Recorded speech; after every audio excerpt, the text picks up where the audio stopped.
Good evening, everyone, and welcome to tonight's special presentations. Our first presentation celebrates the winners of Moreno Valley's first ever flag redesign contest. Out of 61 entries, these are the creative minds behind our top designs. The City of Moreno Valley is proud to honor their talent, dedication, and imagination. This contest was led by the Environmental and Historical Preservation Commission, whose leadership inspired community participation and brought a bold new vision for our city flag to life. Would members of the Environmental Historical Preservation please join me?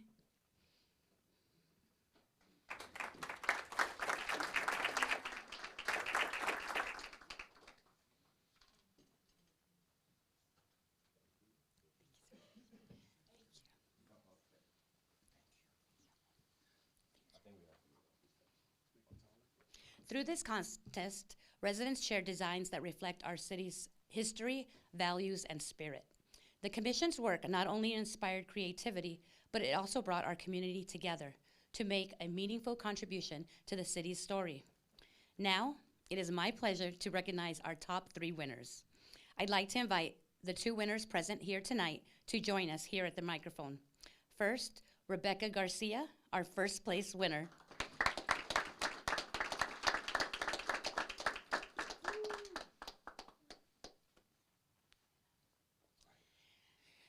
Rebecca's design captured the heart of Moreno Valley with outstanding creativity.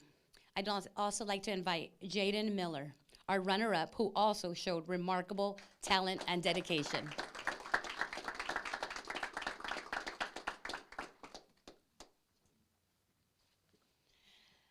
Patrick Berwinski is our second runner-up, and he could not join us tonight, but is being recognized alongside our winners. Let's give them all a warm round of applause as they've joined us already.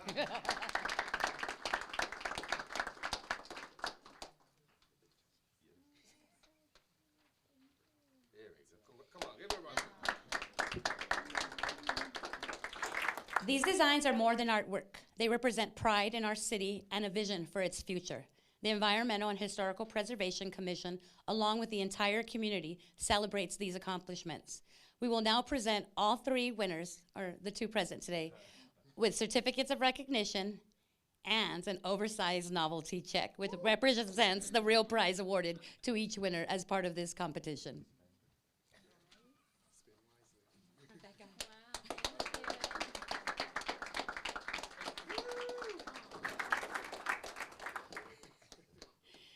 Before we conclude, let's take a group photo with my city council colleagues to commemorate your achievements.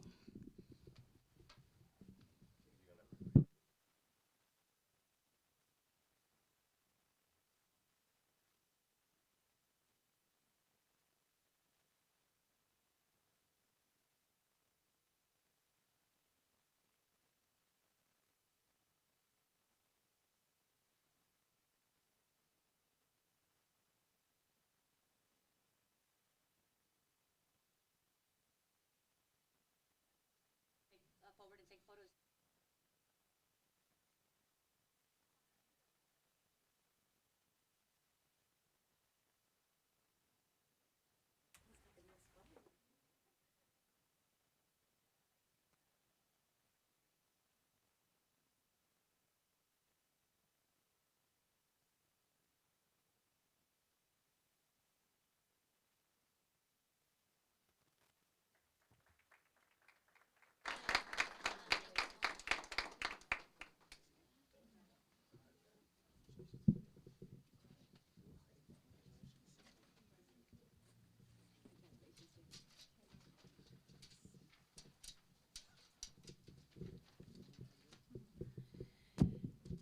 With that, this concludes our first special presentation, and we will now move on to our second presentation honoring National Pearl Harbor Remembrance Day, which will be delivered by Councilmember Gonzalez.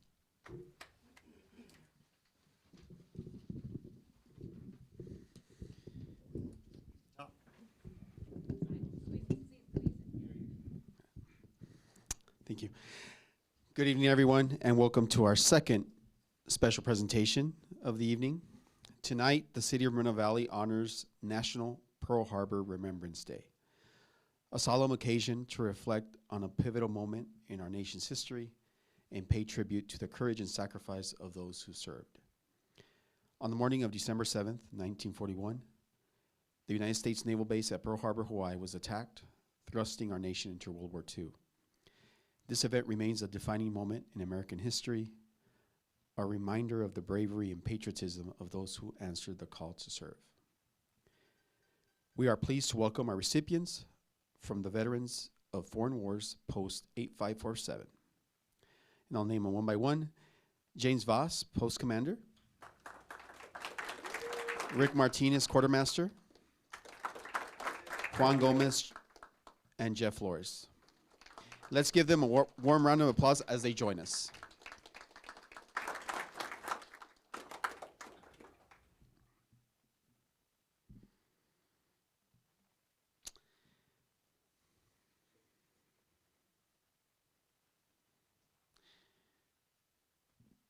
Across the country, communities pause each December 10th, 7th to honor those who lost their lives and the veterans and survivors whose resilience embodies the enduring spirit of the United States. Here in Moreno Valley, we recognize the importance of preserving the legacy so future generations understand the cost of freedom, the value of unity, and the sacrifices made for our country. It is now my honor to present this proclamation in strong tribute. The City of Moreno Valley proclaims National Pearl Harbor Remembrance Day to honor the memory of those who lost their lives, the veterans and survivors who endured, and all those who served our nation with courage and dedication. This proclamation recognizes the lessons of Pearl Harbor and encourages all residents to reflect on the valor, sacrifice, and enduring spirit of the American people. Would one of our veterans like to share a few words? Thank you, Councilman. I got the trick now.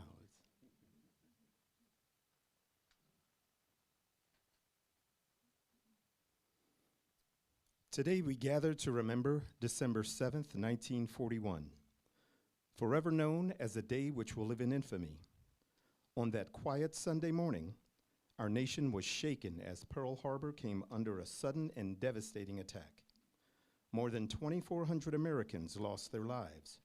Ships burned in the harbor, aircraft were destroyed on the ground, and the shock of that moment rippled across every community in our country.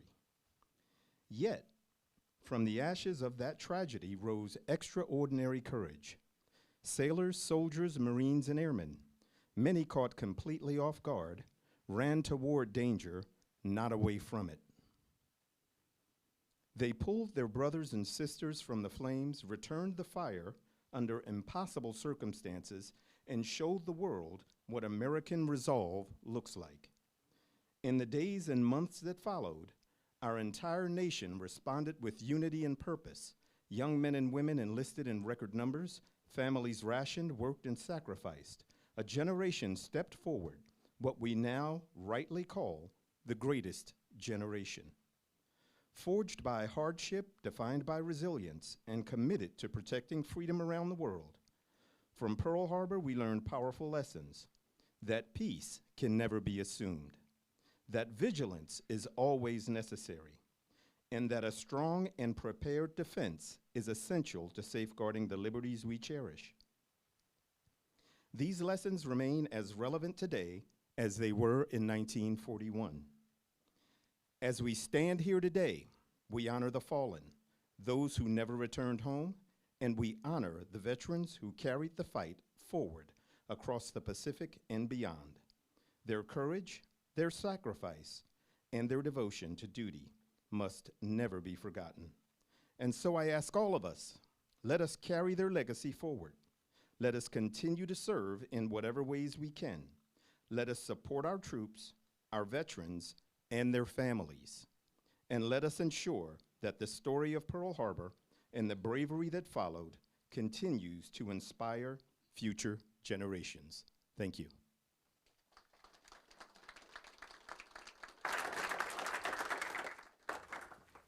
Let's give them another warm round of applause. And allow my colleagues for a group picture.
Now introduce Councilmember Bernard for the last special presentation.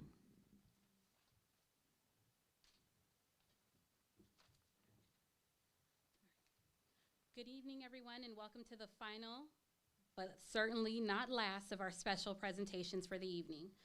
Tonight, the City of Moreno Valley proudly recognizes National Safe Toys and Gifts Month, a reminder for all of us to prioritize health, safety, and well-being of our children, especially during this season of giving and celebration. December is a time when families come together, share gifts, and create cherished memories. As we celebrate, it's important to remember that the joy of the holidays comes with responsibility, making sure that toys and gifts are safe for every child. It's my pleasure to welcome our recipients from the Hope Collaborative to the stage. Kim Bastiles Chacon, Stephanie Soto, and Shannon Gonzalez.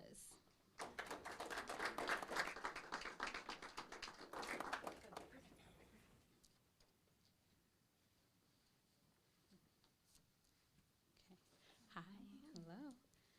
National Safe Toys and Gifts Month encourages parents, caregivers, and community members to make informed choices protecting children from injury while allowing them to enjoy a joyful holiday. We are honored to have the representatives from the Hope Collaborative, Hope for the Holidays program, a heartfelt effort that brings toys, gifts, and essentials to foster youth throughout Riverside County, ensuring every child feels cared for and remembered during the holiday season. Their work demonstrates the impact of generosity and responsible gift giving, bringing hope and joy to children and teens in foster care. It is now my honor to present this proclamation, which reads as follows. The City of Moreno Valley proclaims December as National Safe Toys and Gifts Month to promote health, safety, and well-being of all children. We recognize the importance of selecting age-appropriate, well-constructed, and safety-tested toys and call upon all residents, families, and community partners to encourage safe play, make informed gift choices, and to help ensure a joyful and injury-free holiday season for every child. We would now like to invite one of our recipients to share a few words reflecting on the dedication and the impact of this program. I'm a little short. All right, so thank you from Family Service Association and Hope Collaborative. We are honored to receive the proclamation today. Every year, we host Hope for the Holidays toy drive for children and teens in protective care in Riverside County. Last year, we provided gifts to 2,583 children in protective custody. We are thankful to continue and provide safe gifts and toys to our youth. Thank you.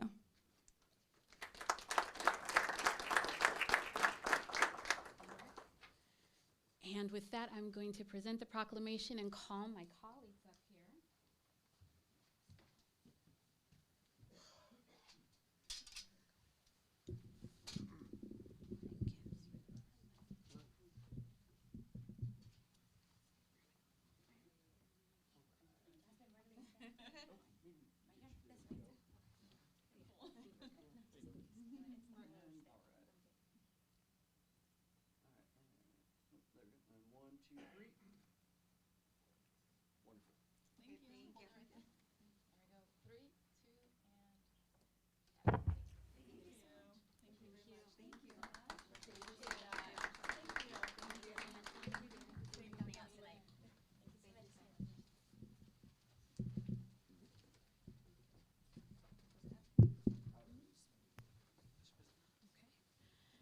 And with that, that concludes our special presentations. We will begin promptly at 6 p.m., so you have roughly 14 minutes.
We concluded closed session earlier today. Mr. City Attorney, do we have any reportable action? No, we do not. So there was no reportable action taken in closed session today. Thank you very much. Moving right into our regular meeting. Good evening and welcome to the joint city of the City Council of the City of Moreno Valley. Moreno Valley's Community Services District Board of Directors. City is a successor agency for the Community Development Agency of the City of Moreno Valley. Moreno Valley Housing Authority Board of Directors, Moreno Valley Public Finance Authority, Board of Trustees, Library Trustees, and the Moreno Valley Community Foundation Board of Directors. The City Council receives a separate stipend for the Community Services District if any CSD business is conducted at the meeting. I now call this meeting to order at 6:00 p.m. on December 2nd, 2025. The Pledge of Allegiance, I'll invite Councilmember Bernard to lead us in the Pledge of Allegiance, and I ask that you remain standing for the invocation given by Pastor James Bell from Grace Fellowship Ministries.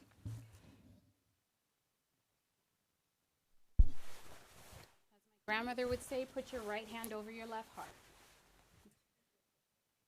I pledge allegiance to the flag of the United States of America and to the republic for which it stands, one nation, under God, indivisible, with liberty and justice.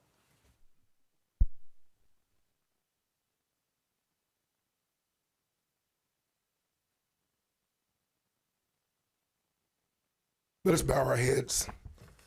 Father, in the name of our Lord and Savior, Jesus Christ, again, we're so grateful. We thank you for another day that you've blessed us with.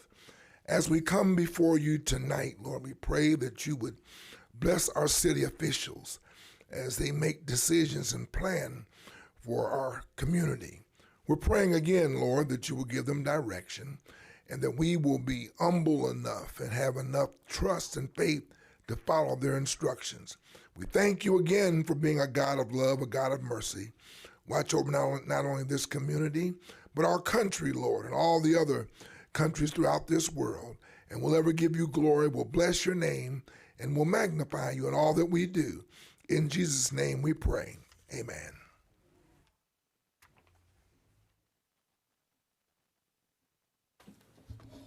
Thank you. Roll call, please. Thank you. Councilmember Bernard. Here. Councilmember Gonzalez. Here. Councilmember Delgado is absent. Mayor Pro Tem Baca Santa Cruz. Here. And Mayor Cabrera is absent. Moving on to item E, motions to excuse absences. Have you received any request, or council members away on city business, or have they requested to have their absences excused? No, neither one requested their absence to be excused tonight. Thank you.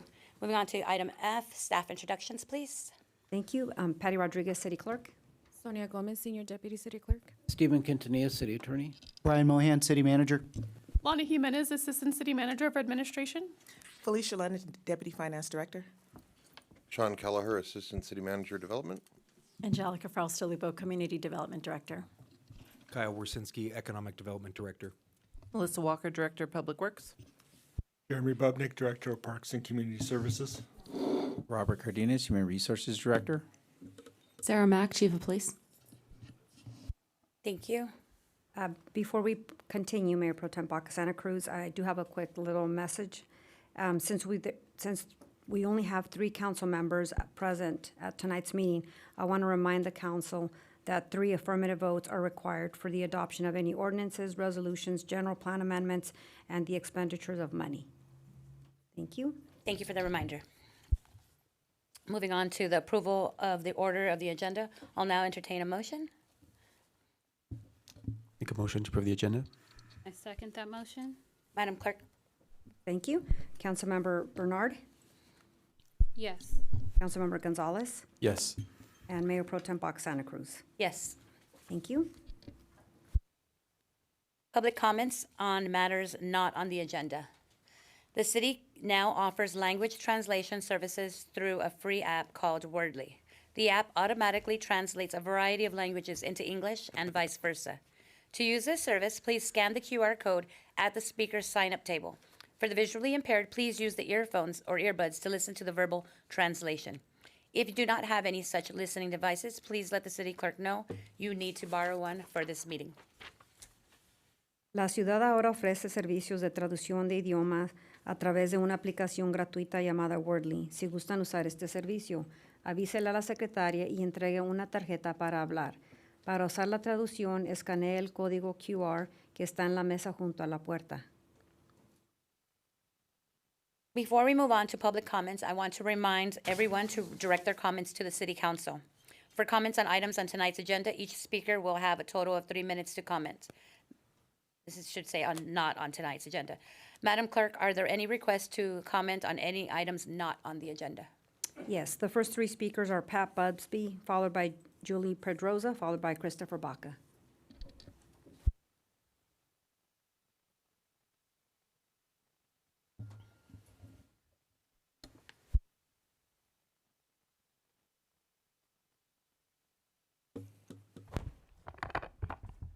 Good evening, everyone. I'm Pat Busby with Building Up Lives Foundation, and I'm just here to present our impact numbers for the month of November. During the month of November for our food giveaways, we rescued 8,655.21 pounds of food from our various vendors in the city and distributed to 442 households, totaling 2,452 people served. A majority of our clients were 44% in the 92553 district or zone,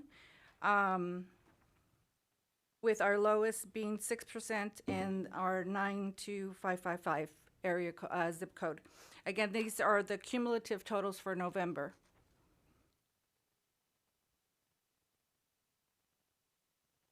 We're kind of doing a duel here. Julianne, Building Up Lives Foundation. So that is our food program. We feed 9 times a week within the city. At Our Place Restaurant from Monday through Saturday, they can walk in from 8 to 2 and get food off a food booth. And Sunday, we feed groceries. They have to text us, get an appointment. Sometimes the line gets a little crazy, so we've developed the system of you got to text us first, get your appointment to get in, and that has helped some of the problems within the line. We wanted to reach out to further areas, so we've now started Tuesdays and Thursdays. This is all Trader Joe's and Sprouts food, so it's healthy. Tuesdays and Thursdays is at our Shop for a Cause store off Paris, 16420 Paris, from 12:30 to 3. So we're trying to get the majority of the community that is in need in different areas, because not everybody has transportation. But Pat wanted to bring up, she does all the stats. She signs in everybody and checks and vets them, makes sure that they are getting the resources they need, number one. Some of them don't express what they need, but when you talk to them, you go, oh, wait a minute, they need transportation, or they need a better job, or there's things that we can help them. Finding a room rental, for example, a lot of them are in cars as well. So just things like that some people don't express to you, but once they're in line with you and you start communicating with them, they do open up, and we're able to find those resources for them. Pat's kind of shy, which is funny because she signs everybody in, right? Do I keep going on my 3? I won't do all 3. So the other thing that I wanted to bring up is our Hemlock 23185 Hemlock store is going to be open as we call it the Dig Bin Clothing Resource Store. So Monday through Friday, 9 to 5, anyone, social workers, anyone working with those in need, law enforcement, social workers, your teachers, they can buy an appointment and come in and get free clothing. We have large bins that have clothing in there that we're cross our fingers. We're hoping this coming Monday we'll have that open. It is by appointment until we have the volunteers. We are an all volunteer, including myself. Nobody gets paid. We're all volunteers, so I have to find that right person who can dedicate that time Monday through Friday. On the weekends, Saturday and Sunday, we'll have it open for the public for $1 and $2.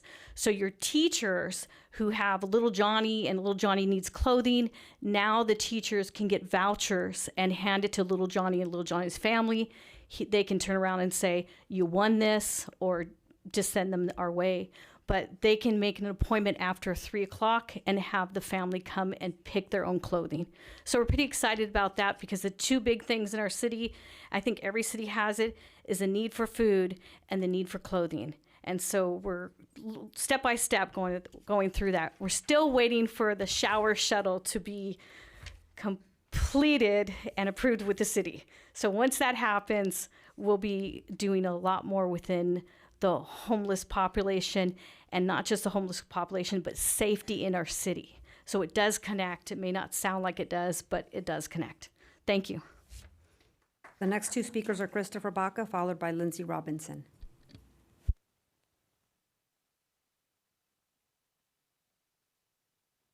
Good evening. Good evening, community, elected officials and staff, community. Again, my comments are my own. They don't reflect anybody else's opinion other than my own. First of all, a shout out to Power. Is it nonprofit Power that had the food giveaway by Crunch at the mall? And that nonprofit has spirit. I really was happy to see how they conduct the giveaway and their volunteers and everything they gave out. A little note, a little hint, maybe to some of the nonprofits, maybe you can do a little outreach to certain areas, like low-income areas, because a lot of people do not know about these handouts, these giveaways.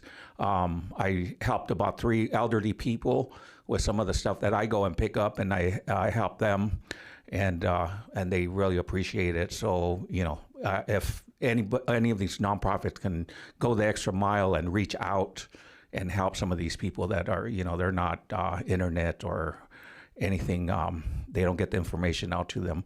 On another note, I attended the scoping meeting last night regarding the Gilman Springs annexation for Highland Fairview, and I just want to point out, you know, it's just going so far. It's going too far. It's so obvious that that is just a farce. All it is to get the city to pay for their infrastructure. Plain bluntly, some of the representatives basically said, yes, we, from the initial implementation of the WLC, the costs have astronomically gone up, and that's why they're doing what they're doing. So in other words, I am right, whether, you know, it's not official, but the purpose of the Gilman Springs is for the WLC to tap into the services there. I think that's shameful. If somebody decides to build a house and, you know, there's overruns and this and that, well, you can't do it, or you cut your cost. You know, he can cut the WLC in half and just work on half of it, and that's it. You know, if the costs are too much, the same thing with, we were talking about the bridge that he promised, and he's saying, well, he can't do it because the costs are astronomical. Well, he promised it. He promised to do it, so, you know, it was lies. Everything was based on lies, and the people are being fooled. And he believes, because he's the one that brought in, this is Benzivi of Highland Fairview, the tax. He believes he's entitled to that new tax money that the city's getting. That is for him. You know, that's his train of thought. Everything he believes he owns in this city. He believes he owns the land that the city has. He believed that with the school district, and now with the tax. He believes it's his. The next speaker is Lindsay Robinson. Good evening, council, staff, and residents. I'm here on behalf of the Moreno Valley Community Band / Wind Symphony, and I just wanted to thank you again, council, and Jeremy Bubnick, for agreeing to help sponsor us once again. We have our holiday concert coming up Monday, December 8th, and I put a few flyers on the counter for people to take if they're interested. It's free, family friendly. It's going to be called Winter Tales, and it's stories through music, such as Games of Thrones, Harry Potter, Nightmare Before Christmas, Midnight Sleigh Ride, Polar Express, and Santa's Journey Bringing Joy to the World. And we're also going to have silent auction. You might be able to find some great Christmas gifts there, and it's free, and it's at 7:30 over in the conference center. Thank you again, and we really appreciate your help because the cost of doing business, as you know, continues to rise exponentially. Thank you. The next speaker is Luis Palomares.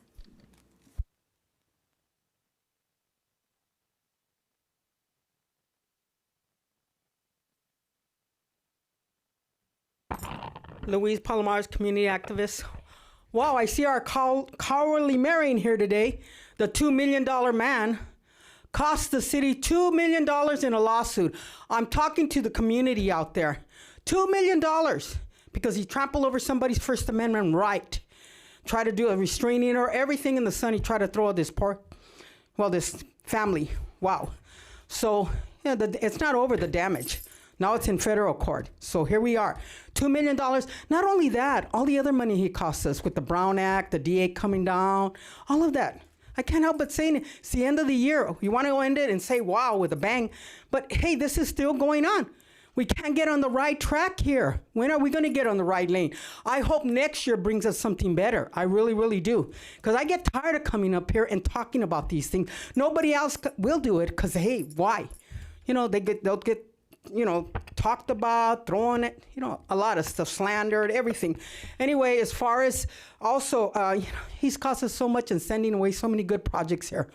I'll still say it, Hillwood, $60 million later. It would have cost us money, $60 million later. They were going to give us. Right, Gonzalez? You probably know all about this. That's your district. $60 million. They were going to put a youth center over there. They were going to do it all over there, Soccer fields. We could have already had that thing built and collecting revenue tax dollars. But he didn't want it over them. Them and the evil six didn't want it over. Along with Sims. He shouldn't have even been in there. That was a conflict of interest for him to come up here and talk about that.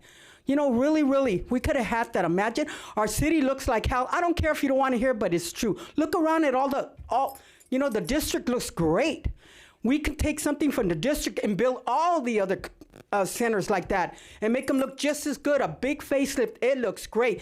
And we could do that, but no, where's the money? We're too busy paying on lawsuits. And not only the $2 million man lawsuit, other ones too. What's really going on here? When are we going to get this right? When are we going to get this right? So I hope it's a new day next year to do things right here. Because like I said, with the Cabrera $2 million lawsuit, really that they sued the city, the Thomases, $2 million we got to pay because of him. Besides what the city had to pay in legal fees for that 30+ thousand, that's our money. We could have been doing a lot of things with that money. Really, really, really. I mean, come on. The council too, you took his word at it, you backed him, you voted to yes, let's do it, let's defend him. 4 of you voted that way. Come on. I know you're probably regretting it now, but you believed the lie and you gave him the benefit of the doubt and it cost us $2 million plus. Thank you. The next speaker is Jacqueline Triplett.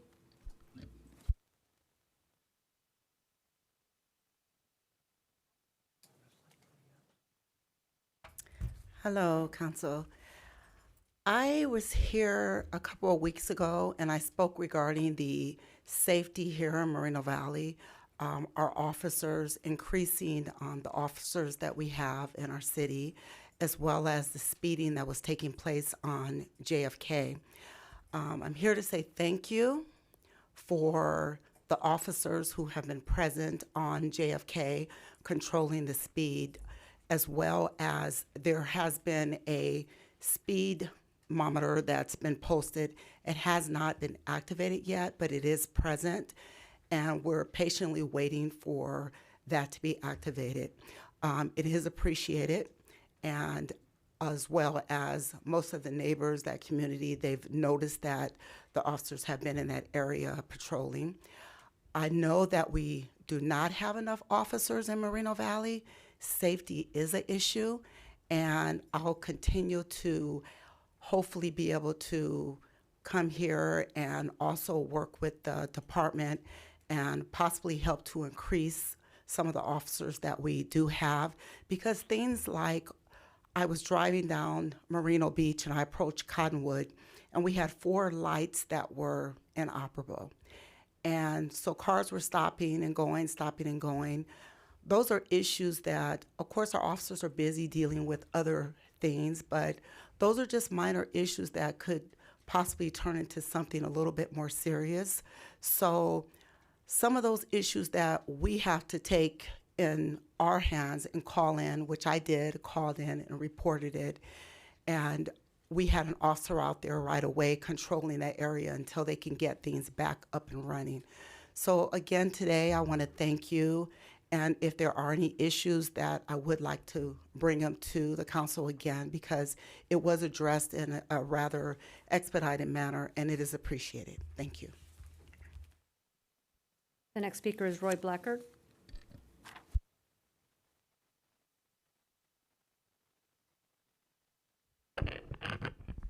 Bet you were hoping I didn't make it.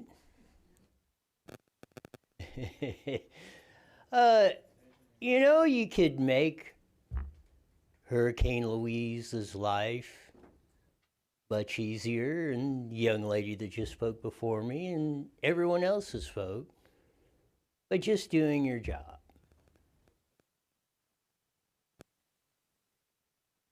Everybody says it's hard and it's complicated and this, and it's really not. The hard part is just to get people to see the reality of the situation.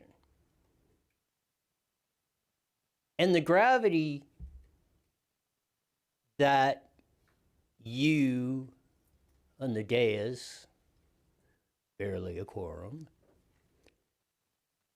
and those of you sitting in the well holding our hands because you are sitting there and have a great effect on the future of 200,000 plus people in Moreno Valley.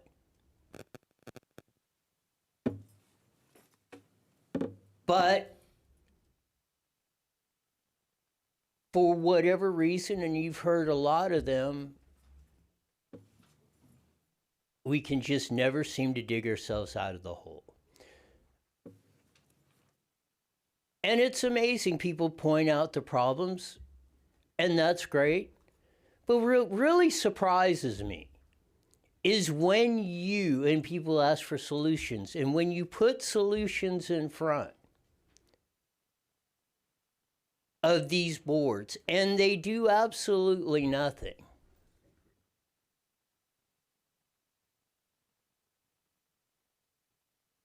And they will not refute the solutions that are brought to them. And my point of being of this is you're never going to get to the solution that works for the vast majority if you don't put these discussions on the table.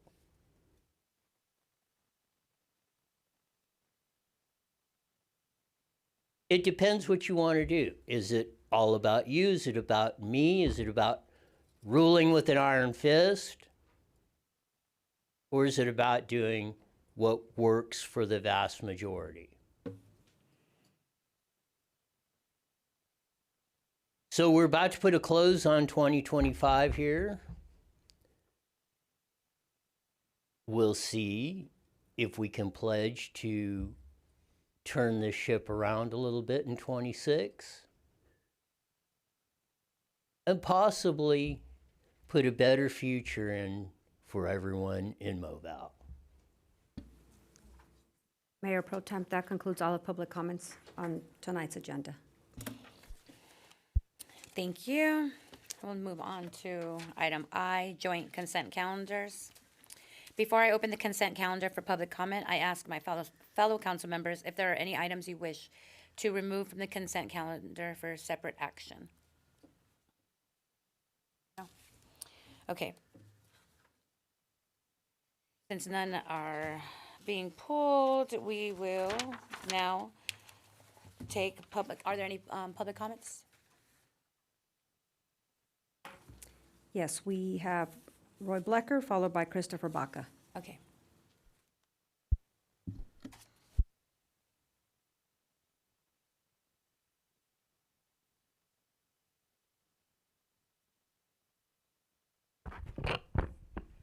So on I-4 and I-5, the attendance, and this provides evidence for what I'm talking about on the solutions. I think they both show, like some of the plans I put forward and others, how you reform all the meetings and why we wind up with the contentious things we're doing. Because one thing, and I brought it up with the city clerk, and she's going to look at it, but we need to have in one spot all the attendance so we can make evaluations on what people have done, when and why people are nominating them. Why is Cobain been nominated twice by our mayor, yet he doesn't show up, and he's made claims while he was up there of his attendance and what he did, and we can't back him up, and then he quits, and it's like he disappears. That stuff should be out there in front. Just like, and I'm picking on Stan Yambo, but he was nominated twice too. 10 meetings on his committee, he's got 2 unexcused absences. And this is my point for bringing up the interviews on planning commissioners. That question should be posed, probably by the dais, but giving members of the public to ask some questions on why. It could be a legitimate reason. But then you see other attendance and this, and was there a possible quorum, and alternate members missing meetings when other members were on, and things like that. If you look and see what that, and then you get to your, as you guys do the liaisons, and you see a lot of absences. And again, that goes to show you, or I believe that puts even more evidence of what I'm saying is you need to reform the whole way you're doing the whole thing across the board. You could do this much more efficiently.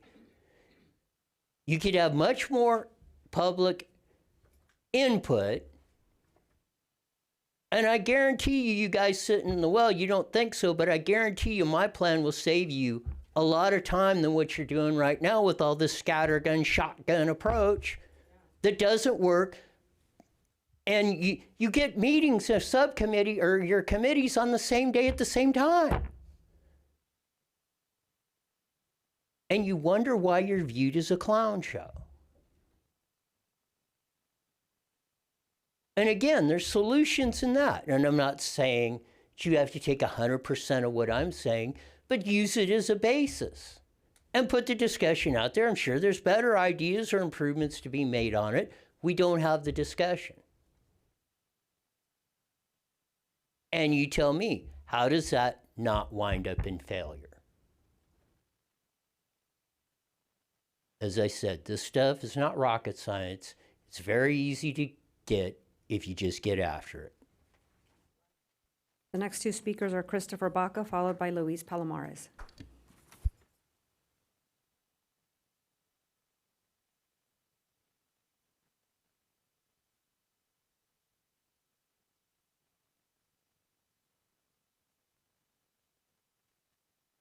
Good evening again. Basically, this to the community so they'd be aware of how our corrupt staff that is putting out the red carpet for whatever reasons their personal objectives are for entities like Highland Fairview and Benzivi. I don't know, maybe he's hypnotizing them. I don't know.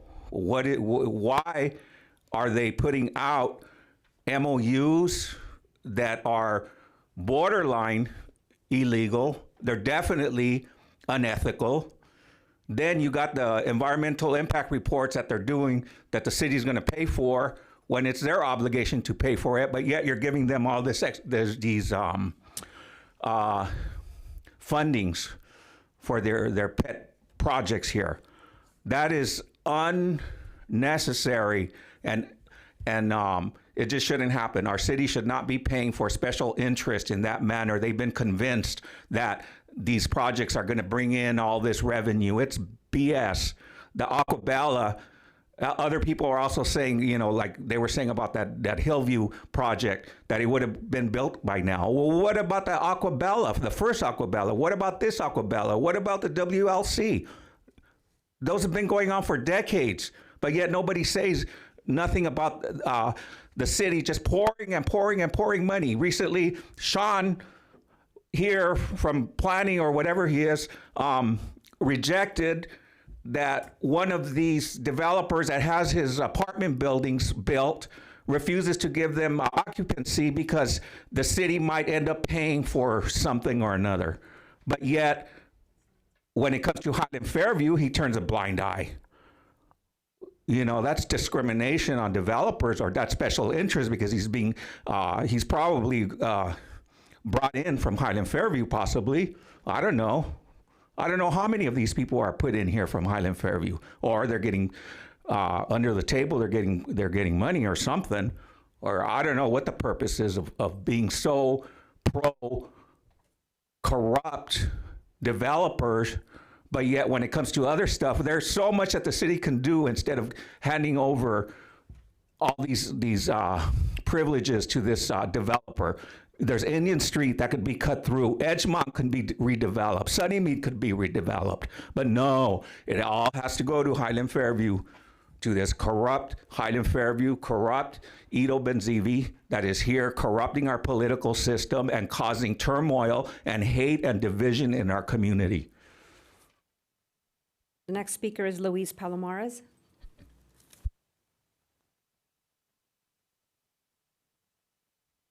Let me get my breath. My asthma's acting up. Don't start the clock, please.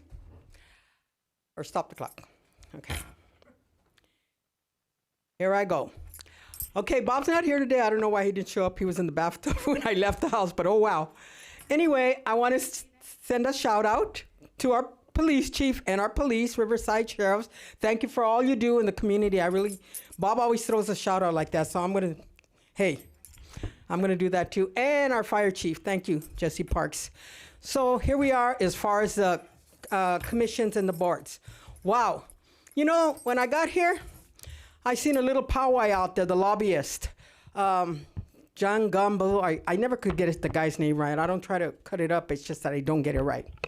Okay, and then, you know, some of the commissioners or the boards, there's about 4 or 5 of them out there. And, you know, they seen that the cowardly mayor wasn't here today, so they were having their powwow in the parking lot. They didn't even come in. They figured he's not here, and I swear, this is the truth, God's truth. They said, let's go have tacos. You know, so they went to have tacos. You know, they could have been here listening to the meeting, whatever, you know, but they're lobbyists, and they all, hey, pay to play and whatever we got to do, you know, make the mayor happy, but maybe they're having tacos with the mayor somewhere. I don't know why he's not here. Oh, wow. So anyway, as far as these boards and commissions, I agree with a lot of stuff that Roy was saying. You know, come on.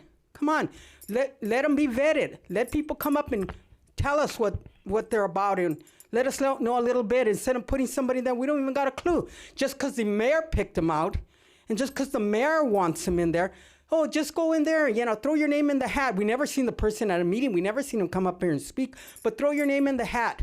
So, you know, they need to come out and get vetted and, you know, have open, forum that they can tell us what they're about and what their agenda is and what they want to do for the community and the city, you know? So I think what Roy was saying, I agree with 100%. And as far as everything else, hey, we could have had a lot of projects here. You know, the gas station up there by the Kaiser, the nurses could have been there, you know, going and getting whatever they needed up there. And gas and everything else. Sometimes you're running out of gas and you barely make it work. Now you got to look for a gas station at 3 a.m. when you get out of work. Okay, so that's a project that went away. That was because of the mayor too. That was because of the mayor. He sent that good project away. Thank you. How much more is he going to cost the city? How much more? And he gets all these his little lobbyists come in here and lobby for all the things he wants. His personal agenda. You know, art, all this stuff. And I'm all for the arts, but I don't want to see it everywhere in the city. Hey, we stopped. That's great. We're doing something different. That's great. So let's keep it going and let's, you know, vet these people that want these boards and commission seats because I think it's only right. The community should know. Thank you. Not doing it behind the scenes. Thank you. Mayor Pro Tem Baca Santa Cruz, that concludes all the public comments on tonight's agenda. Okay. Angelica, I did have a question. I think we had spoke. Which item is it? Oh, no, it's for public hearings, huh? Never mind. keep going. It's J2. Okay. So I will now entertain a motion to approve the consent items other than, no, all items. I actually want to ask a question of city staff on item I-7 and I-6. A member of the public had said that these things were being gifted to developers and things like that. Can you please explain I-6 and then I-7? Yes, Councilmember, Mayor Pro Tem, council members, I-6, which is listed as successor agency resolution approving the FY 26-27 ROPS and administrative budget, ROPS being recognized obligation payment schedule. So with the dissolution of the redevelopment agencies back in 2011-2012, the Department of Finance, as part of the legislation in which the state legislature had went ahead and dissolved the RDAs, the DOF was responsible for working with each of the redevelopment agencies that were up and down the state, which was basically a redevelopment agency for almost every jurisdiction within the state, which is 483. It required the jurisdictions to create a successor agency to the redevelopment agency, but it required the redevelopment agencies and the successor agencies to work with the Department of Finance to provide all of the various debt and liabilities that were on the books at that particular point in time, because with the dissolution of the redevelopment agencies, the property tax increment received from the redevelopment agency areas were no longer coming to the jurisdictions, the local jurisdictions, to pay for that debt service. That was shifted to the state, and the state was receiving all of the property tax related to the tax increment that used to be received at the local level. So then what occurred is the Department of Finance would approve those particular debt obligations, which could be 20, 30, 40-year bonds and other various liability agreements that were on the books at the time. They approve those, and on an annual basis, we have to go through this routine approval to provide enough RPTTF funding, which is basically the state sending property tax to our local jurisdiction so that we can pay for those legal obligations for the debt service that was in place in 2012. This particular year is requesting $5,121,272 in requested RPTTF to satisfy the annual debt obligations. Main obligations are the 2004 Towngate acquisition note and the 2017 refunding of the 2017 refunding of the 2007 tax allocation bonds. With that, I'm available for any other questions that you may have.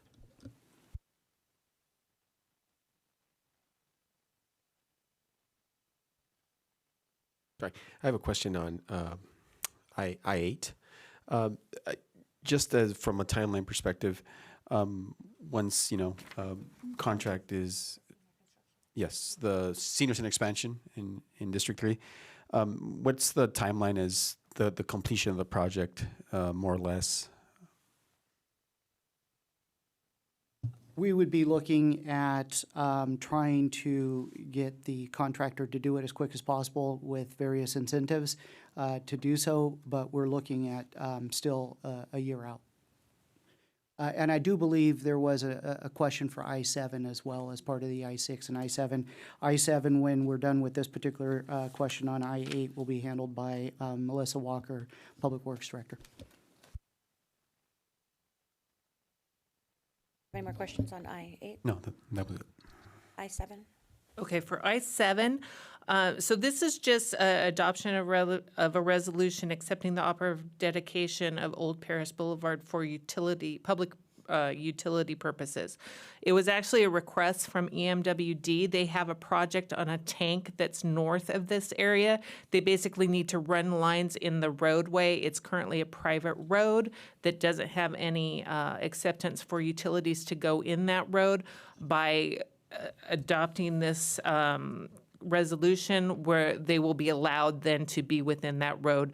The city is not taking over maintenance of it, and it has nothing to do with the development beyond EMWD's request and their project for their tank north of the location. Thank you so much. Any further questions on any of the items on consent? No further questions. I'll entertain a motion and a second to approve the consent calendar. I make a motion to approve consent calendar. I second that motion. Madam Clerk, voice vote, please. Thank you. Councilmember Bernard, Yes. Councilmember Gonzalez, Yes. and Mayor Pro Tem Baca Santa Cruz. Yes. Thank you. Moving on to public hearings. J, questions or comments from the public on public hearing matters are limited to 3 minutes per individual and must pertain to the subject under consideration. Those wishing to testify should complete and submit a goldenrod speaker slip to the city clerk staff. J1, public hearing for the program year 2026-2027 and adoption of objectives and policies in preparation of the annual action plan. The staff report for item J1, there will be a staff report by Finance and Management Services. Good evening, Mayor Pro Tem, council members. Tonight, as a requirement of the United States Department of Housing and Urban Development, better known as HUD, we are conducting a public hearing to initiate the city's annual action plan for program year 2026 and 2027, which begins on July 1st, 2026. This includes the review of the proposed Community Development Block Grant, known as CDBG, the Home Investment Partnership Program, HOME, and the Emergency Solutions Grant, ESG. Funding allocations along with the objectives and policies that will guide the city's use of these funds during the program year. The anticipated funding includes approximately $1.9 million in CDBG funding, $700,000 in home, and just under $200,000 in ESG funding. The hearing will also begin the required process to prepare the one-year action plan, as well as the public engagement activities mandated by HUD. The staff report provides the preliminary schedule of public engagement efforts and outlines the proposed objectives and policies necessary to ensure HUD compliance. Completion of these steps will allow the city to allocate funds to subrecipients by July 1st, 2026, and ensure spending is completed by June 30th, 2027. With that, that concludes my presentation, and I am available for any questions you may have. Thank you. Now to council questions of staff. Are there any council questions of staff? Okay, we'll now open the hearing. Public testimony. I now invite any public speakers if desired. City Clerk, do we have any requests to speak? Thank you. We do not have any requests to speak tonight for this item. Okay, the hearing is closed. And now I invite council deliberations if desired. No further deliberation. I will entertain a motion to approve the public hearing item. I make a motion to approve the item. I second that motion. Madam Clerk, there's a motion and a second. Voice vote, please. Thank you. Councilmember Bernard, Yes. Councilmember Gonzalez, Yes. and Mayor Pro Tem Baca Santa Cruz. Yes. Thank you. Next item is J2, Municipal Code Amendments. Report from Community Development. Good evening. Thank you, Honorable Mayor Pro Tem and members of the City Council. Angelica Frausto-Lupo, Community Development Director. The item before you this evening is the Fall 2025 Omnibus Municipal Code Amendments. This Municipal Code Amendment revises Section 5.02 of Title V, Business Regulations, and revises various sections in Title IX, Planning and Zoning. The primary reason for bringing these items forward are to ensure timely compliance with new state laws. Additionally, some items are directly related to the city's sixth cycle housing element and directives from the California Department of Housing and Community Development, or otherwise known as HCD. Some of the code amendments will clarify and streamline various entitlement processes in an effort to continue to be business-friendly and pro-housing. And before getting into the amendments, I want to mention that the proposed amendments to Title V and Title IX are exempt from the California Environmental Quality Act. So there are several amendments proposed to comply with Senate Bill 234, which is regarding in-home family daycare, and are as follow. Amend Section 5.02.720 in Title V to remove daycare facilities serving 6 or fewer individuals from the categories exempt from business license fees and taxes, and add all family daycare homes, including both large and small.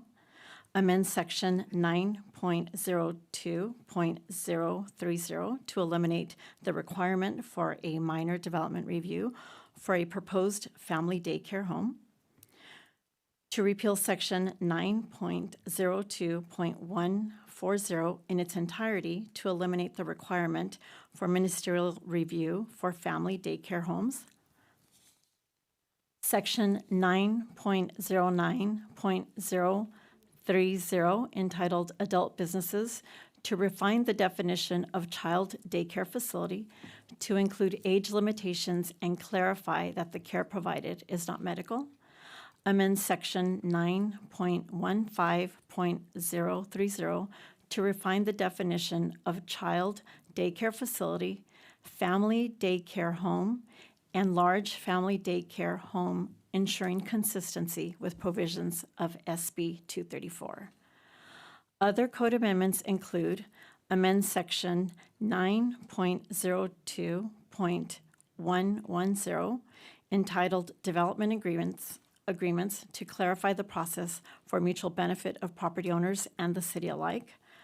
Amend Section 9.02.230 entitled Expiration Dates and Extensions of Time to assist applicants by extending entitlements from 180 days to 24 months.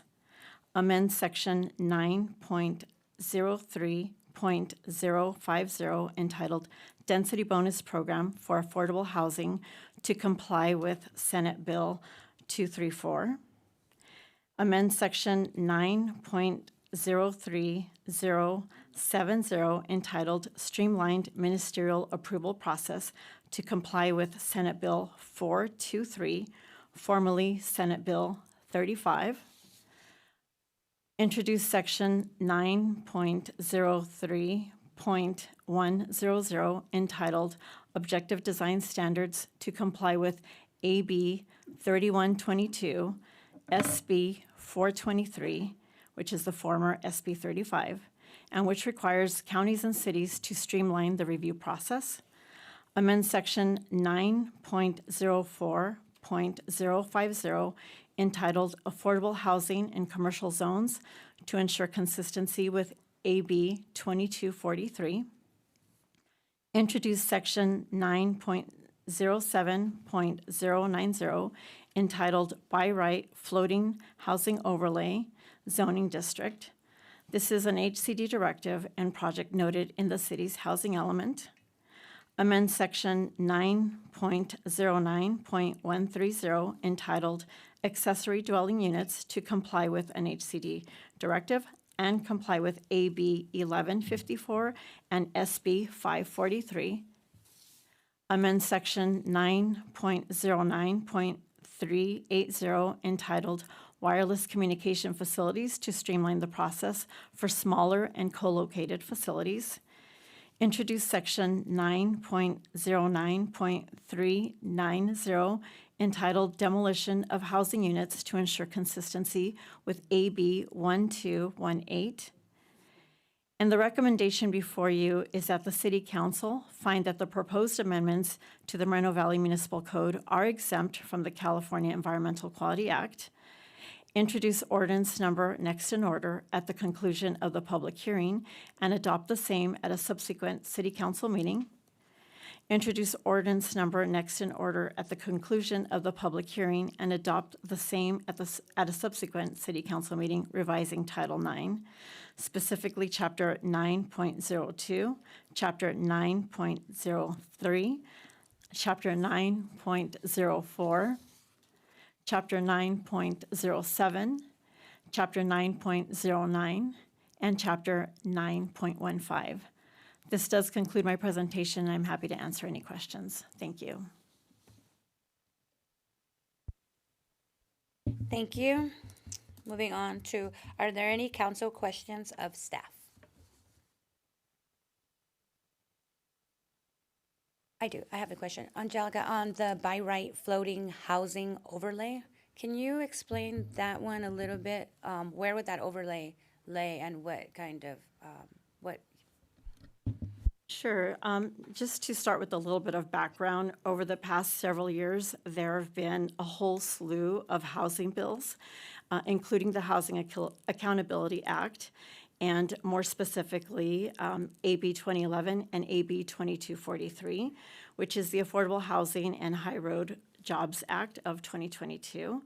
The law requires a streamlined ministerial review approval for 100% affordable multifamily housing projects in commercial corridors. So the overlay allows for a affordable housing developer who wants to build a project on a commercial corridor to allow the project to move forward if it is 100% affordable. Again, this is a requirement of state law. This was also a program in our housing element. And in fact, HCD has already reached out to city staff regarding status on Program 2A of the housing element, which is this overlay program. And we did inform HCD that this was going to be brought forward during this fall omnibus. So, am I to understand that low or affordable housing, even high density, would be approved at the staff level, those kind of projects, if it was in this commercial area, like District 1, Sunny Mead Boulevard is full of commercial areas, that would be approved at a staff level? It wouldn't go to planning, it wouldn't come to council? It is, the law does require that these projects are approved ministerial at the staff level. And the maximum dwelling units is 30 dwelling units per acre. That's the density for this overlay. Madam Mayor Pro Tem, Yes, sir. Based on a discussion we had earlier, I thought maybe I could shed some light from my perspective. Please. So what we've seen we've seen this recent trend in the last 5, 6, 7 years over the governor and the state's objective to produce more affordable housing. And so the way the state has accomplished that is that they've adopted legislation. HCD, the Housing Community Development Department of the state, which oversees housing development, has adopted various regulations. And what they all have in common is that they either try to expedite the process for approving affordable housing projects, they streamline the process, they removed the discretionary authority of the Planning Commission, City Council, and vest that authority with staff by making it ministerial. They require us to adopt objective standards, meaning that we don't have the ability to exercise discretion on a subjective basis. And so what we're seeing every year is a host of new rules and regulations coming out from the state that make it mandatory that we make these changes to our municipal code to streamline the process, expedite the process, and basically take away a lot of local control. And the stick that the state uses varies. In some cases, they allow the Attorney General's office to take enforcement action and issue fines if the city does not comply with some of these new regulations, meaning that if we don't adopt certain regulations within a certain time frame or at a certain drop-dead date, we can be subject to fines.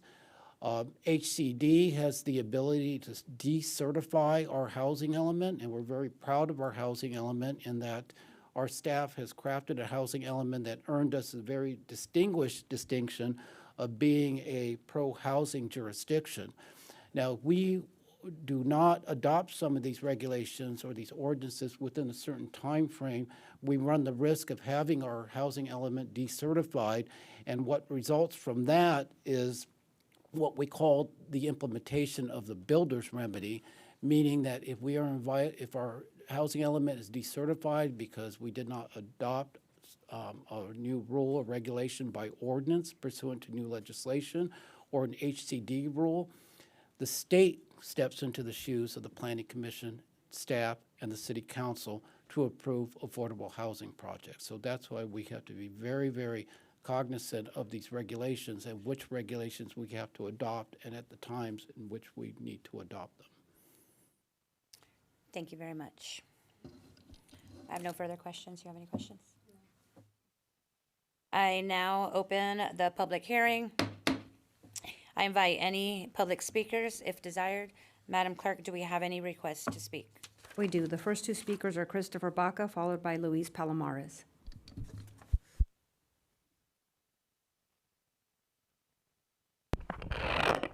Good evening again.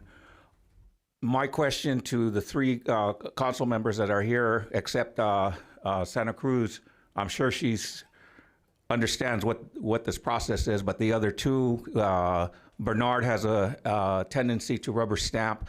I think this basically is for big cities like Los Angeles, Oakland, and so forth. This is a small city. You're giving extra, the staff has already proved that they overstep their rights and responsibilities. They've already come up with illegal stuff, and they continue to do it. For instance, the city attorney general already stated that the general plan is illegal, but the staff continues to and is going to continue to push it, and is going to subject itself to more lawsuits. You're talking about lawsuits. This is where the lawsuits are. This is very corrupt. I would not trust, excuse me, Madam Angela, this isn't, I'm not attacking you personally, just your actions. And I think this is, I would not trust you. You're right in there with Benzivi, and this is probably have a lot to do with his, with his, whatever his big plan is for our city. I don't trust you, and I don't think you should, the staff, you guys should not allow and give all these stuff to they're overreaching their jobs. This is, corruption this is where the corruption is coming from. Some of yous are up here just rubber stamping, you shouldn't be up here. It's time for you to go. We need new people that are going to do what they're elected to do, not just come in here and rubber stamp and hear these, fancy things and threats that you'll get sued if you don't pass this and so forth. If anything, it should be put on the back burner. You should break it down, have a study session, and go item through item and study this. This is just overreach, complete overreach by staff. And this is ridiculous. This is just completely ridiculous. It's just too much. You're giving too much power to the staff. It's just ridiculous. They've already overreached with the MOU again. I don't want to sound like a broken record, but that MOU and all the benefits they're giving to developers, they don't have the right to do it. It needs to go by you. That's what you are here for. You are here to look over what they're proposing. It doesn't mean, just because they're proposing it, doesn't mean you have to approve it. I bet some of you just came in here and this is the first you see of it. You're just looking at it and the staff is here giving you their version and you're just going to rubber stamp it. That's ridiculous. The next two speakers are Luis Palomares, followed by Julie Pedroza.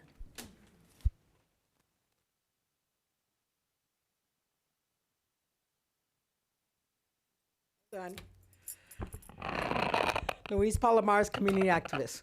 Wow, I don't know all the points and the nines and the fives and all that, but saying all this, it was talking a lot about the daycare, and we need a lot of that, we need to streamline a lot of that. And if it's going to bring that and make it better for the parents here in the community and the city, I'm all for it. As far as the other stuff, as far as the developers, and I'm not going to go there because I don't know a whole lot about it. But whatever's going to make it, cut a lot of the red tape for us to get the city up and running and building again, That'd be great because everybody has it. Riverside has everything over there. The Meridian, Redlands has it. Paris has it. Everybody has it but us. Look at all the money and all the revenue they have over there.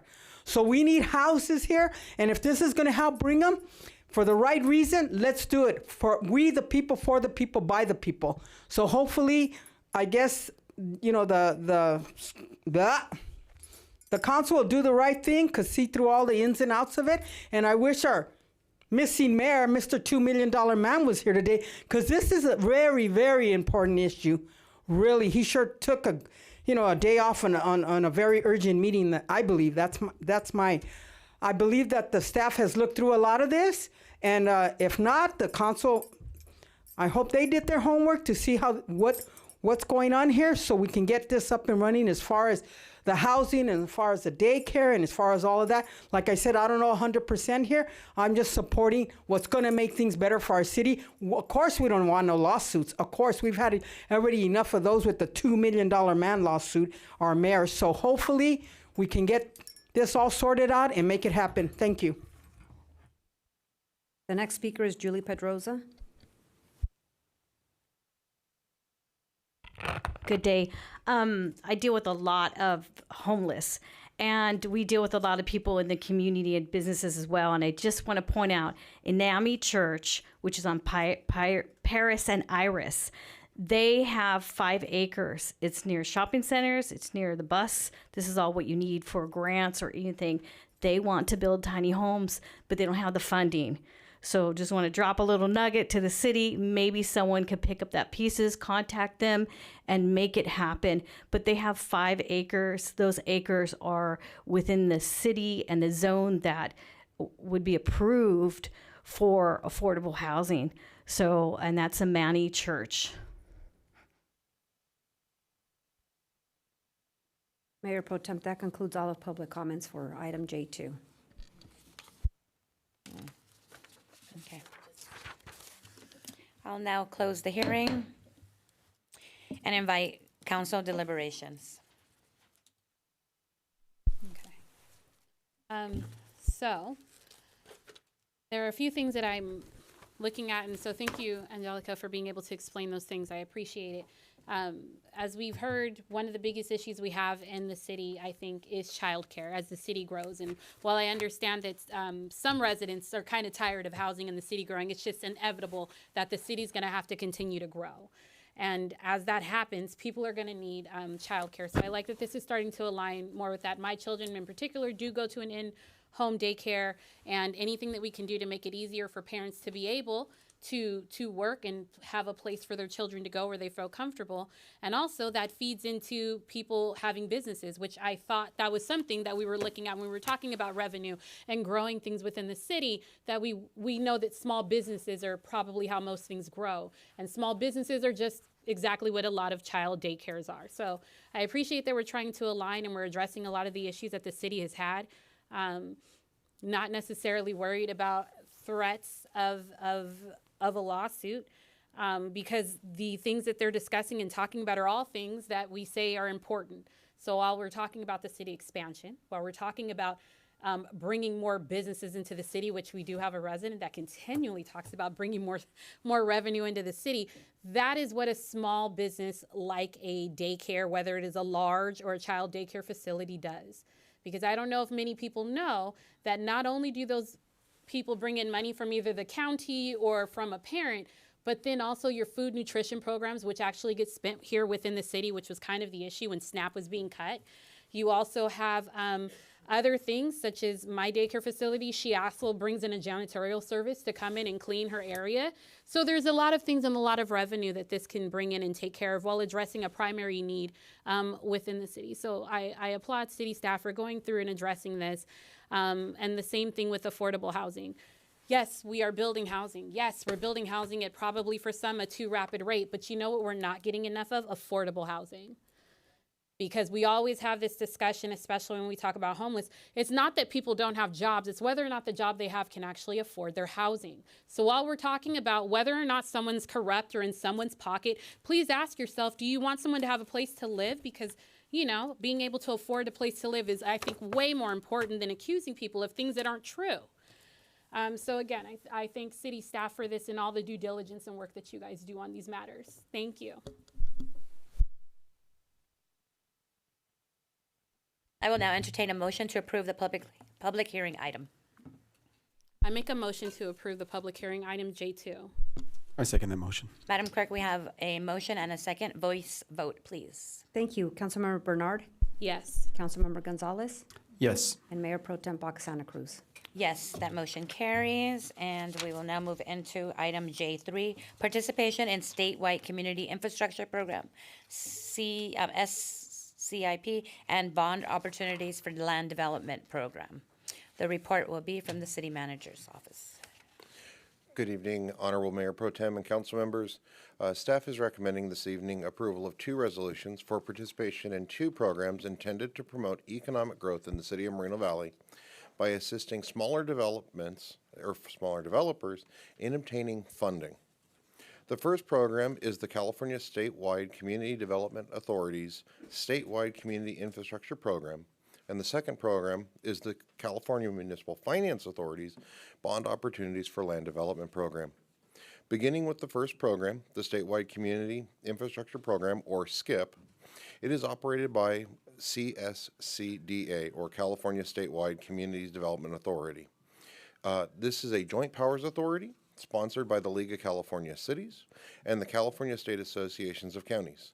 The member agencies of CSCDA include approximately 391 cities and 56 counties throughout California, including the city of Moreno Valley. SCIP was instituted by CSCDA to allow owners of properties in participating in cities and counties with finance and counties to finance the development impact fees that would be payable by property owners upon receiving development entitlements or building permits. The program has since been expanded to include financing of public capital improvements directly. If a property owner chooses to participate, the selected public capital improvements and the development impact fees owed to the city will be financed through the issuance of tax-exempt bonds by CSCDA. CSCDA will impose a special assessment on the owner's property to repay the portion of the bonds issued to finance the fees paid with respect to the property. The required development impact fees and/or capital improvements will be paid through the bond proceeds. The program ensures the city is never at risk for the receipt of its impact fees. The benefits to the property owner include only the property owners who choose to participate in the program will have assessments imposed on their property.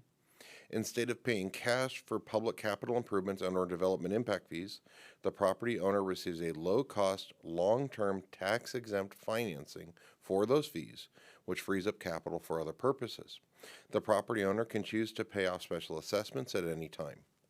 For home buyers, paying the cost of public infrastructure through special assessments is superior to having these costs rolled into the cost of a home. Although their tax bill is higher, the amount of the mortgage is smaller, making it easier to qualify. Moreover, because the special assessment financing is tax-exempt rates, they typically come at a lower cost than the same mortgage rates. Owners of small projects, both residential and commercial, can have access to tax-exempt financing for infrastructure. Before the inception of SCIP, without SCIP, only large projects were able to justify the formation of such assessment or community facility districts that had access to this tax-exempt financing. So what are the benefits to the city? Well, the city is not liable to repay the bonds issued by the CSDA or the assessments imposed by the participating properties. CSCDA handles all district formation, district administration, bond issuance, and bond administration functions. A participating city can provide a tax-exempt financing to a property owner through SCIP while committing virtually no staff time to administrate the program.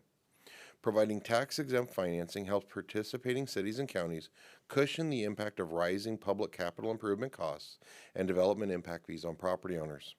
The availability of the financing will encourage developers to pull permits and pay fees in larger blocks, giving participating cities immediate access to revenues for infrastructure rather than receiving trickle revenues that stretch out over time.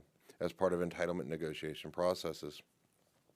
In some cases, the special assessments on successful projects can be refinanced through refunding bonds.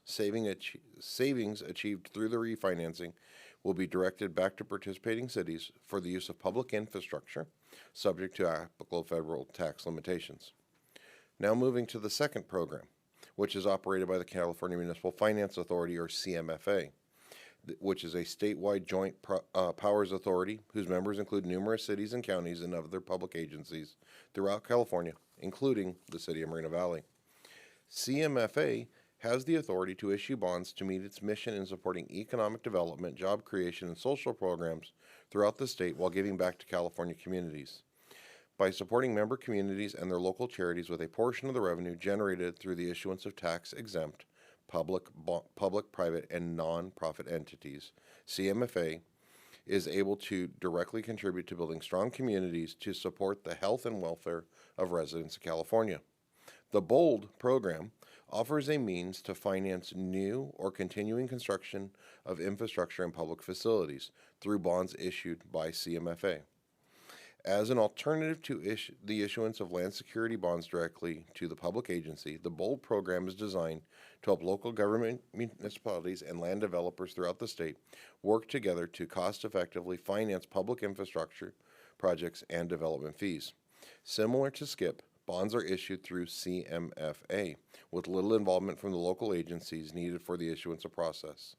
The city will need to approve the use of CFDs to acquire public facilities and financing thereof, and enter into joint community facilities agreements or similar agreements to receive the bond's proceeds, and meet general requirements to maintain the tax exemption of interest on the bonds. CMFA adopts the resolutions needed to authorize and issue special tax bonds and awards the sale of the bonds by underwriter. Once bond issuance occurs, bond proceeds are available to be dispersed. The proceeds are held by the bond trustee and available as directed by the developer and approved by the local agency to be used to meet the obligations to the city. Administration of all aspects of the BOLD program is handled again by CMFA without cost to burden on the city. City staff time can and will be reimbursed by participating developers upfront and by CMFA once bonds are issued. Also, CMFA shares a portion of the issuance fees directly with its member communities. In addition, a grant from a portion of issuance fees is made to the California Foundation for Stronger Communities to fund charities designated by the member communities. A portion of the annual fees are returned directly to those charitable activities in the community. As identified at the beginning of the presentation, in an effort to promote continued economic growth in the city of Moreno Valley, the city staff recommends the City Council adopt the proposed resolutions. Thank you. Thank you. Are there any council questions of staff? Sure. I have go a ahead. question. Sean, did the city look at other jurisdictions and see the benefits of participating in these programs and how those cities help their development community, or what was kind of the origin story of being part of these organizations? So the origin of both of these programs was actually through interest of the city being asked if we would be willing to participate in such programs by several of our very, very small developers in town who have utilized these fundings in adjacent jurisdictions to us, who already had these programs in place. From there, city staff reached out to both of these entities and had conversations with them to get a better understanding of the programs and assure that the statements made by those developers were true and correct in relation to how the bond funds were ultimately implemented, the limited, impact on staffing time, and also the assurance that ultimately through these programs that any development impact fees or capital improvement projects would be completed. As noted in the report, specifically with SCIP, there are literally hundreds of cities and dozens of counties that utilize that program in particular. So it was from our smaller developers that the interests came from. are very small developers. Thank you. Yeah. Questions? Okay, I'll now open the public hearing. Public testimony. I now invite any public speakers if desired. City Clerk, do we have any requests to speak? We do. The first speaker is Christopher Baca.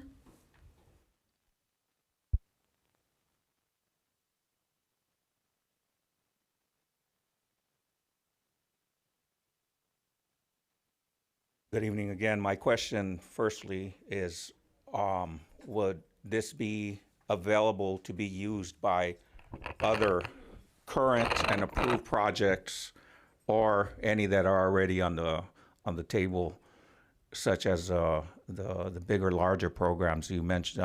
Sean mentioned this is strictly for smaller developments, but because the smaller developments requested or brought this up, does that mean that it's not going to be utilized for bigger developments or current developments, that they can get their capital improvements done, paid for by these bonds?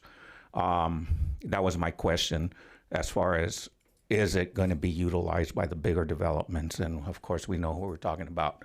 On the other hand, like I mentioned before, there are so many things that this city needs to do rather than concentrate on giving stuff to these bigger developments that come up with their lies that, you know, it's going to benefit the city in the long term, giving them breaks on fees and so forth, such as what is it called? Spring Valley, which is, I believe, the community north of Pigeon Pass that is in the sphere of influence. Why isn't that being annexed? And why, you know, something can be done as far as getting that cut through to alleviate the traffic in the north part. They can go out that way. You know, that would be very beneficial for the community. As far as Gilman Springs, I'm sorry, not Gilman Springs, Wretched Canyon, on the north side, the back part, why isn't that cut through? And that could also alleviate the traffic going out from Redlands or that area. You know, you can cut through that area there and have, you know, that would be improved. Why don't you annex that? Also, Indian. Why isn't Indian cut through all the way to Ramona? You know, you're all concentrating on, you know, you're barking up the wrong tree when the real need for this community that's gridlocked, and it's going to continue getting more gridlocked. And you know, you're sitting on and working on nonsense, on pipe dreams, on, you know, you're paying for a gambler's debt instead of doing the right thing for our community. Sunnymead Boulevard, like what they did with the district. Sunnymead Boulevard can be, there's so many empty spots between Heacock and Indian. That place is awful. You know, you can rebuild stuff there. Rebuild some of the shopping centers on Alessandro. The next speaker is Luis Palomares.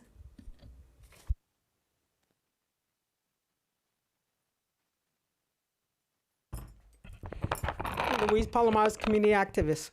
Wow, I don't understand all what they're talking about here. I don't think the people in the room, a lot of them don't know. I really don't even want to go here, but do you understand the whole 411 they're talking about here, the council? I don't. I get some ins and outs and pieces, but do the right thing for the people, the community here, you know? And then when I hear bonds, a red flag goes up with me. Anytime I hear a bond, a red flag goes up. You know, the school district passed a bond for $230 million. We're going to be paying for that bond forever. And the school district said, oh, it's only $90 on, you know, your tax bill. No, it's $90 on, or $100, we'll just say $100, round it off. It's $100 on each $100,000 you owe on your house. So if you owe $300,000, then it's $300. If you owe $600,000, and then when it goes up, if you're going to owe, you know, your house goes up, the equity to $800,000. Now we're paying $800 a year on that bond, on every which one property. If you got 6 properties, oh wow. So when I hear bonds, red flags go up with me. So I believe and I hope and pray that the staff did their homework, did everything to benefit the city, because they're all going to move away one day, or they're going to go to other jobs one day. But we're stuck here with all the tax hikes and the bonds and everything else. So let's make sure we're doing all the right thing here for the community and the people here. And again, I'll have to say it again, because I'm talking to the community out there. Hey, the $2 million man, our mayor, that cost us $2 million plus, should be here today. This is so important. This isn't a fly-by-night. This is urgent. This is important. We're in the, 911 here, and where is he? Nowhere to be shown. Thank you so much. Mayor Pro Tem, that concludes all the public comments on this item. I now close the public hearing and invite council deliberations.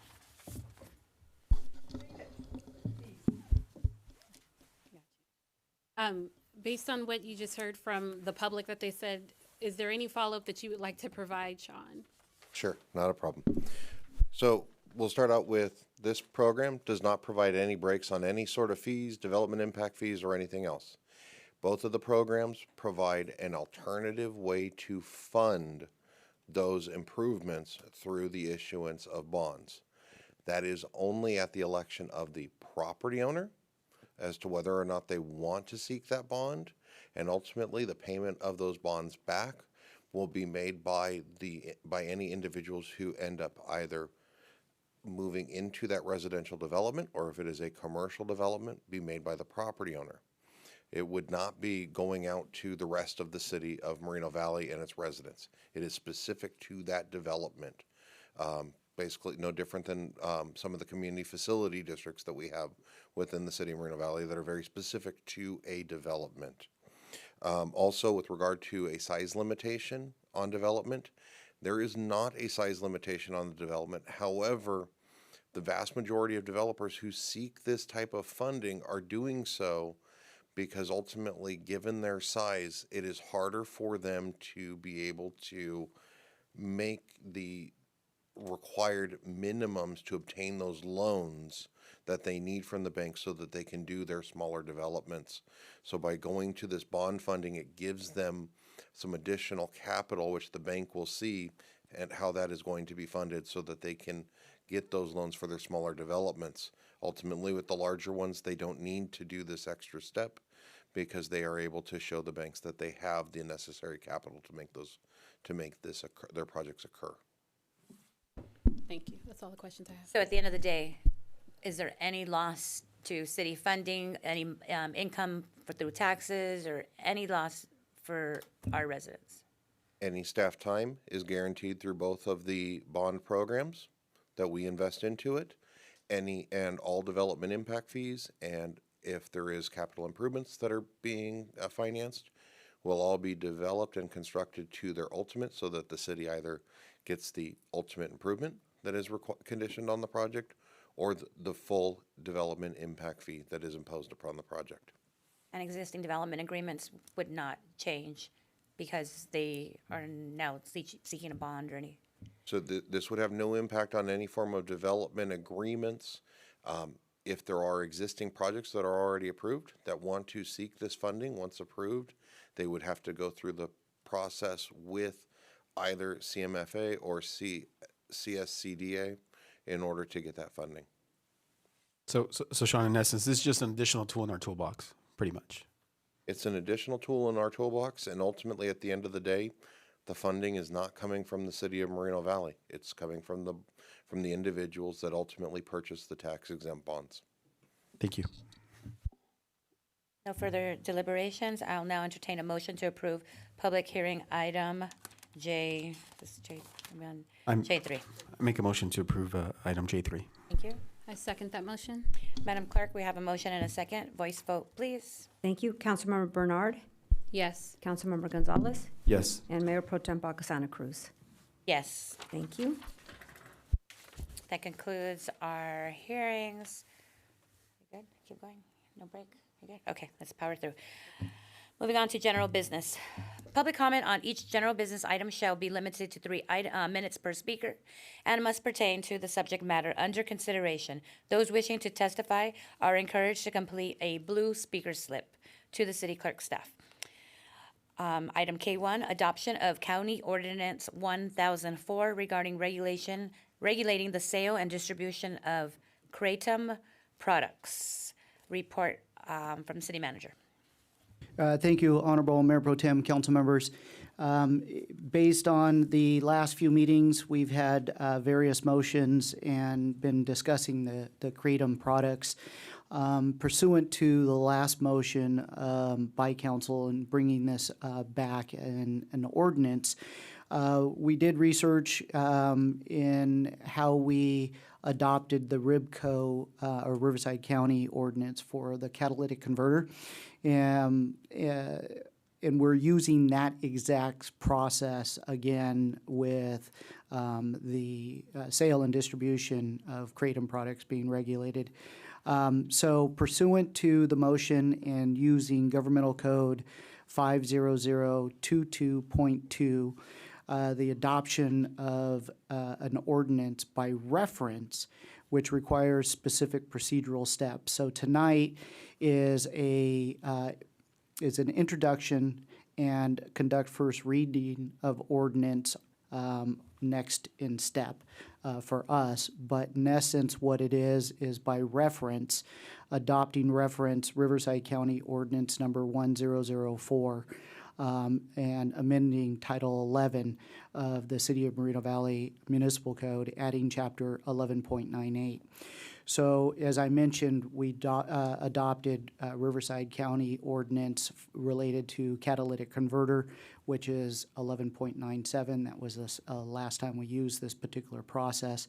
This procedure requires us to conduct the first read and introduce the ordinance tonight, but it's unique. So we have to actually, if approved, recommendation number 1, we would have to then schedule a public hearing to receive public input regarding the adoption of our ordinance on January 6, 2026, so that it gives public time to review the ordinance 1004, which is by reference only of the Riverside County ordinance. With that, that particular June 6, 2026 date would actually be the conclusion of the public hearing, at which point council would then consider adoption of the ordinance. With that, that concludes my comments, but I'm available for any questions you may have. Thank you. Council, questions of staff. Do you have any questions? I have none. Do you have any? None? Okay, we'll move on to public testimony. City Clerk, are there any speakers? We do. Luis Palomares. Busy night, right? Short meeting, it looks like we're almost finished up here. Okay, I just wanted to send a shout out to Daryl Terrell that got all this catalytic converter thing going on from the county to other places, and I just want to, give credit to credit is due. Thank you, Daryl Terrell. He's one of our planning commissioners, and I believe he did a good job making this happen. And it's great because now, hey, we're better off for it. Thank you, Daryl. Throw a shout out. Thanks, Daryl. That concludes all of public comments on this item. Thank you. I got it wrong, somebody said, but oh well. Council, let's see. Any council deliberations? I think we went over this a lot last. Yeah, we're good? Okay. I'll now entertain a motion to approve staff's recommendation. I make a motion to approve staff's recommendation for item K1. I second that. Madam Clerk, we have a motion and a second. Voice vote, please. Thank you. Councilmember Bernard, Yes. Councilmember Gonzalez, Yes. and Mayor Pro Tem Baca Santa Cruz. Yes, this now concludes our general business, and we'll move on to our regional commission and committee reports. And we have only one report, and that is from Madam Councilmember Bernard on the Riverside Transit Agency Board of Directors. Thank you, Mayor Pro Tem. Tonight, I'm providing an update from the Riverside Transit Agency Board of Directors meeting held on November 20th. The board approved and adopted the Ridership Code of Conduct. The code aims to create a safer, cleaner, and more positive environment for all passengers and coach operators. The board accepted the Riverside Transit Agency's fiscal year 2025 audited basic financial statements, single audit report draft, and audit communication letter. The next meeting is scheduled to be held on December 18th, and that concludes my report on the last Riverside Transit Agency Board of Directors meeting. Thank you. Moving on to item M, Employee Association reports. I see no representatives. Moving on to item N, City Manager's report. City Manager, please. Thank you, Honorable Mayor Pro Tem, council members. Just want to provide you with an update on another award that the city received. This one for the Technology Services Division. They've been awarded a prestigious Excellence in IT Practice Award from the Municipal Information System Association of California, or MESAC, for the 23rd consecutive year. So this goes to all of the policies and procedures that council has approved over the years to ensure that we sustain commitment to excellence in the strategic planning and budgeting, purchasing, operations and staffing, and customer satisfaction, the geographical information system, and the project management, professional development and training, the disaster preparation and recovery, and the security of our infrastructure. So want to thank you as a body for your continued support in the policies, procedures, and the procurement of our cybersecurity and technology. We also have a snow day this Saturday from 10 to 5 p.m. So please come on out and have the youth of Moreno Valley be able to play in real snow, as well as a tree lighting event at 5:45 at City Hall on Saturday night, December 6th, in which there will be Santa Claus here to assist council in turning on the Christmas tree for the holiday season. With that, that concludes my comments. Thank you. Thank you so much. Now moving on to City Council closing comments. We'll start with Councilmember Bernard. Thank you. Brian already took my thunder because I always like to announce all the things that Jeremy's department is doing because they're the fun department. But it's okay. Snow Day is on December 6th. So please make sure you come out, buy your tickets early for your slots. I'm pretty sure there might still be a few available. Also, I hope everyone had a wonderful Thanksgiving as we move into the holiday season. It's December 2nd. The countdown is a-coming. We are about 29 days away from 2026. So please, everyone, be merry and bright and be excited. And for those of you that continue to come and just decide that the world is just Winnie the Pooh, Eeyore, the sky is falling all day, I hope you find some love and joy in your heart. And like I've always told you guys, I was very nice the last meeting because I was mourning the death of one of my mentors, but I just got to put my foot back on the throat of this damn government because he's so trash. I want to tell a story as a mother of a child with special needs. I would like to tell you a story about a child in Houston who spent 48 days in federal custody with ICE.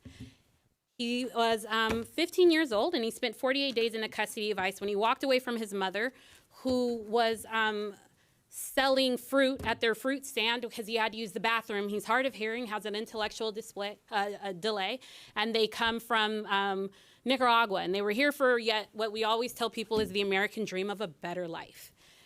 And she knew once she lost him, because for those of you that don't know, not all children, but some children on the spectrum do wander and walk away. So she went, she looked everywhere for him. She went to the Houston Police Department, she reported him missing, and she continued to look for him. That baby sat there for 8 days, and Houston called, and they said, Houston PD called, and they said, hey, we found your child, and she goes, where can I pick him up at? Oh, you can't. He's in federal ICE custody. So to give you a little bit of background, not only does he have an intellectual delay, but his primary language is not English. He also is hard of hearing and is nonverbal.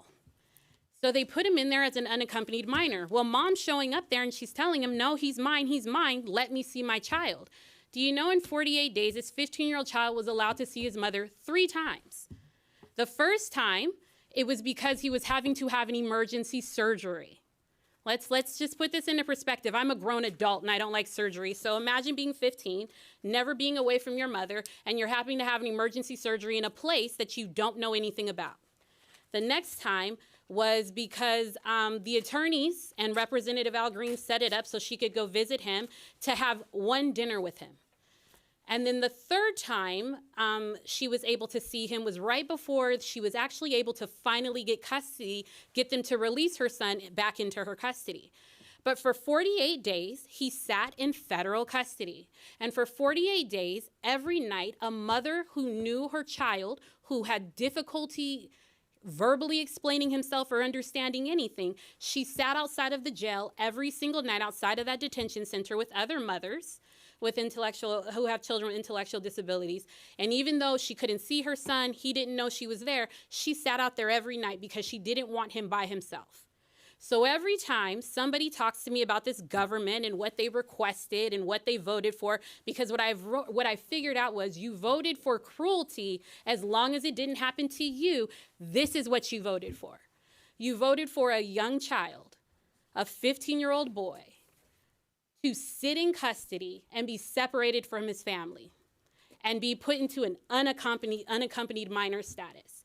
So I question, when we're talking about the holidays and the Christians are out here quoting Bible verses to me, I want to know if this falls under those Bible verses where you were to love your neighbor and bring them into your own home as if they were yours.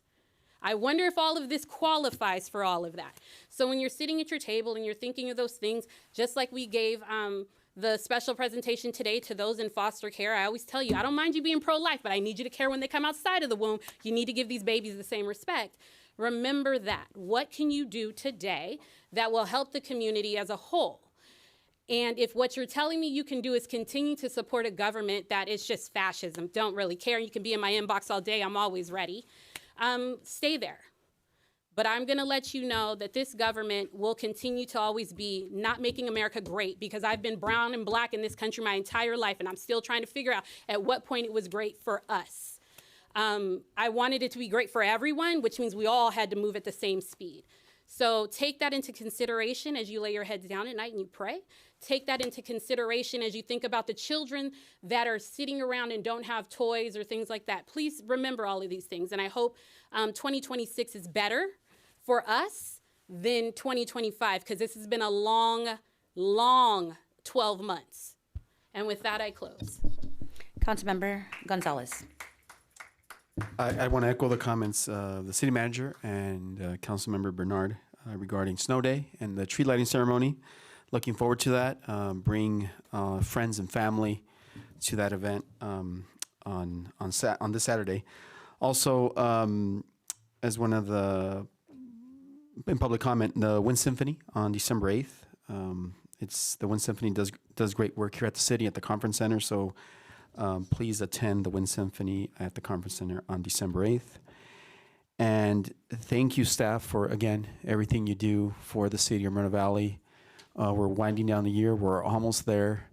And let's stay positive and end the year strong. So thank you. And I want to close the meeting in memory of those we lost at Pearl Harbor. And may we always remember Pearl Harbor. Thank you. And finally, my comments. I did attend one of the project pantry that we had last week.